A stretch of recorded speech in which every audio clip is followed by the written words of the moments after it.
Hey guys, so we're going to be starting in the museum, which is the room we left off from the last video. I'm just going to be recording over a pre-recorded video because we were doing this all on the fly and I didn't really have time to ask them to stop and wait while I recorded everything. So I'm just going to be recording my audio right over this. So I'm sorry I don't show the map a whole lot. I know it's not the best video, but as soon as they fix the bugginess, I'm going to try to make a new video that's a little easier to understand. So unfortunately, it's really buggy right now. So you need 4 people for this. Make sure you have 4. They don't all need to be 50. Only one of you needs to be 50, and that's the person going to be receiving the Datacron. If you're not 50, you can't get the Datacron. So sorry about that. So for this one, we actually take 2 people that are roughly level 30. So as long as you have the items that we already had, we're just going to go ahead and start from here where we left off the last video. So you're going to see we're going to head over toward this platform with the statue on it. We're going to jump up there, and this is where you need the red crystal. You're just going to use this little thing right here, and it's going to insert the red crystal for you. And once you do that, you're going to use the button that you just saw Rimmel pushing. And once the crystal's in and the button pressed, that force field that I was standing at is going to go away, and you're just going to use that door. And you guys can mount up in here and just head down these hallways. Will be the bridge. So this bridge is actually up right now. You can't cross it. So one person is going to stay here, and the other 3 people are going to go around the corner, going the direction that we were the opposite direction than we came from, obviously.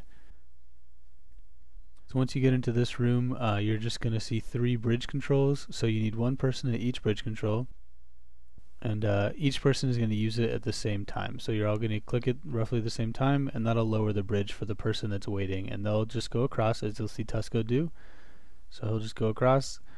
And so there are 3 bridge controls, the same ones on the other side of the bridge. So now what's going to happen is one more person's going to go wait for the bridge, and so Tusco will be using one of the bridge controls, and then us 2 on this side will be using the other 2.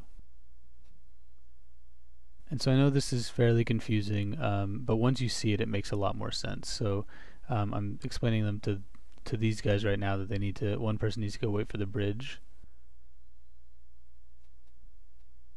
And then we're both going to use the big controls because they look pretty similar. So we're both going to use the big controls at the same time and let Tusco on the other side use the small controls because that one's a little more obvious. And then you'll see Vagro crossing the bridge over there. And so now we're going to do the same thing. Rimmel's going to go wait for the bridge to go down, and I'm going to use one of these big controls, and the other 2 people on the other side are going to use the other 2 controls. So this one's a little sort of hit or miss. It's hard to tell the 2 controls apart, but you can actually one person, like the person where I am, can use both controls pretty close to each other, so close enough that it qualifies. So you really only need 3 people for this section, but it's easier to do it with 4. So I'm going to go ahead and use this one, and I think we failed a couple times here. I think Vagor and I were clicking the same control essentially. So if that one doesn't work, you just want one person to switch to the other one, and you'll see that's what we did, and Rimmel's going to go ahead and cross the bridge. And so since I'm the last person, I'm going to go wait for the bridge, and they're just going to click the 3 on the other side. Okay, and so the bridge lowers, so I'm just going to go ahead and go across, and this is where the fun begins. So there are a different series of panels that you'll need to use, and this is also where your MGGS comes into play, because you're going to need to use your MGGS to jump to certain platforms where the panels actually are. Okay, so I'm going to do my best to explain the panels and the grappling points as best I can using a map. So I'm going to go over it as best I can here, and then hopefully it'll make more sense when you watch the video. So here's the entrance to this area. This is the tunnel you'll follow. This is the bridge area. This is the bridge control area. This is the bridge. Here's the small control panel for the bridge, and these 2 are the large control panels. So hopefully that'll sort of give you your bearings when you get in there. So all across here you'll see beams and stuff that you can actually walk on. There are holes in them all over, so be careful where you walk. You don't want to fall off. If you die, you have to come back using the red crystal. If somebody without a red crystal dies, you have to send somebody out with a red crystal to help them get back in. So hopefully nobody will die and you don't have to worry about that. So the white letters are going to be the panels, and the green numbers are going to be the grappling points. So a panel activates a grappling point. So A activates 1, B activates 2, C activates 3, D activates 4, and E actually requires E activates 5, but E requires other panels to be active, and I'm not sure which ones. We didn't test it because we were thoroughly annoyed by the bugs, so we ended up doing it with all of the panels activated at once. So it's not too terribly hard once you get somebody up to this point. This is the hardest part, is getting somebody up here. So what you're going to do is send one person to A.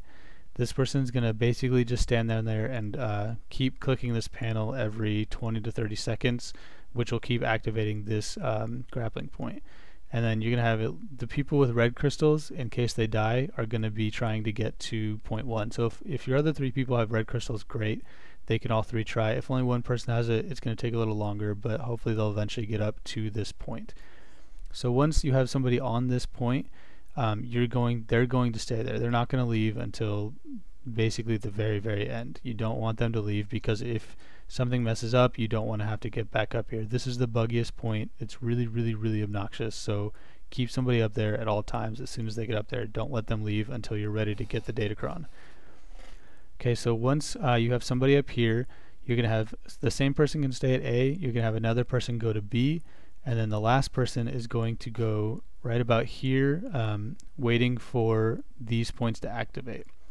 So what you're going to do is have the person here is going to call out when they're ready, and then A and B are going to activate their panels, and as soon as their panels are active, they're going to type /stuck, and it's going to stick them back right up here where they jumped off. And so as soon as those panels are active, this grappling point will become active, and the person here is going to grapple to this point, use that panel, and type stuck. And so now all 3 of you guys will be up here, and this grappling point, and this grappling point will all be active. And so what you're going to do is jump down here, follow in the middle path, turn to your left, and grapple up to 3. You only need one person to do this, but I recommend everybody goes up there, because we had some issues with going from down here to grappling point 5. So I recommend everybody go up to 3. So if your person here wants the Datacron, this is the time where they would get off and come over here, if you guys feel comfortable with that. It's sort of iffy. If you guys mess up, you have to get back up to 1, so you know, it's good luck basically. And so once you guys are on 3, you're going to be shooting over toward 4, and hopefully you guys will hit this. It's pretty hit or miss. I figured out a pretty decent spot to hit it from. I'll show you where I hit it from in the video. But once you can reliably hit number 4, you're going to want to have everybody up here when you do it. So you're going to want to shoot over to 4, activate panel E, and if the other panels are still active, it's going to activate the grappling point 5.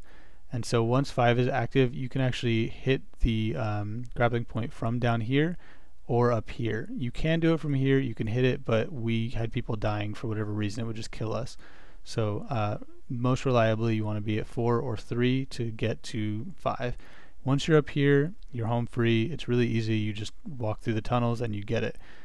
So hopefully that made a little bit of sense, and the video will make more sense, I hope. Okay, so here you'll see me trying to shoot for the grappling point that is really hard. So this is grappling point number 1 on the map. So I'm standing right in front of the smaller bridge controls, and Tusco is activating the grappling point. So I actually hit it from there, so that's the point I hit it from. You know, we tried from the same exact spot multiple times, and nothing happened. So it's really buggy. So I really am sorry about that. But there's not a whole lot I can do. But once you're up here, this is where you want to stay. So we actually messed up, and I had to come down, and so Tusco ended up staying up here. So hopefully you guys can get somebody up here, and yeah. Okay, so from here, Tusco's hanging out at grappling point number 1, and so we're going to jump down here onto this platform and head out toward our different panels. So right now we're discussing who's going where, and so we actually end up sending Rimmel is going to panel B, and Vagar is going to panel A. So I'm going to end up going to jump to grappling point 2, which is the panel C. So I know the map isn't up right now, so hopefully you guys can figure out what's going on. But so I'm going to jump down here to that ledge below us. and just sort of follow the beams to the right. And now I'm just going to wait, and then once everybody's in place, we're going to activate panel A and B at the same time, and then as soon as that happens, I'm going to shoot over to grappling point number 2, which is where panel C is. And as soon as I get up there, I'm going to activate C and type /stuck, and then I'll be back to the point where I jumped off at.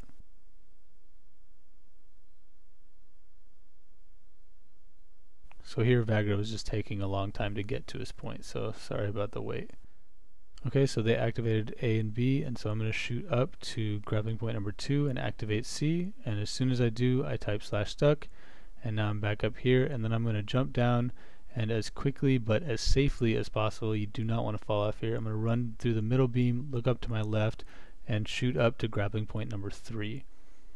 And as soon as I'm up here, Ben actually already activated panel number D, panel letter D, and which will activate grappling point 4, which I shoot to and activate the panel as quickly as I possibly can, because we want to make sure that all of them are up. And luckily they were still all up, and it activated point 5, and we were able to shoot our way up there. And Rimmel was, after he got done activating point letter B, panel number B, sorry, he typed /stuck and shot himself up to number 3, where I shot to number 4. He just stayed there and shot his way up to number 5, and then once you get up there, you literally open the door and follow the path to your Datacron. So I had actually already received it, so I got access denied. We recorded it a second time, which was a little cleaner, but Rimmel got his, and everybody's happy.